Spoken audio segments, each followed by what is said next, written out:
اہم خبر آپ کو دیں، سپریم کورٹ آئینی بینچ نے آرمی چیف کی توسیع کے خلاف درخواست خارج کر دی ہے۔ اہم خبر آپ تک پہنچا رہے ہیں، سپریم کورٹ نے آئینی بینچ نے آرمی چیف کی توسیع کے خلاف درخواست خارج کر دی ہے۔ سپریم کورٹ آئینی بینچ نے آرمی چیف کی توسیع کے خلاف درخواست خارج کر دی۔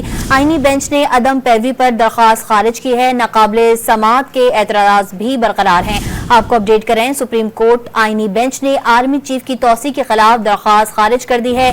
سپریم کورٹ آئینی بینچ نے آرمی چیف کی توسیع کے خلاف درخواست خارج کر دی ہے۔ مزید جانیں گے، عمر بڑنی اس وقت ہمارے ساتھ موجود ہیں۔ جی عمر، درخواست سے متعلق مزید آگاہ کیجیے گا۔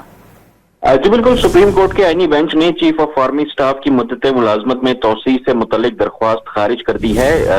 سپریم کورٹ کے جسٹس امین الدین خان کی سربراہی میں 7 رکنی آئینی بینچ نے محمود اختر نقوی کی درخواست پر فیصلہ سناتے ہوئے درخواست خارج کی۔ آئینی بینچ نے عدم پیروی پر درخواست کو خارج کیا اور رجسٹرار آفس کی جانب سے درخواست پر ناقابل سماعت کے اعتراضات برقرار رکھے۔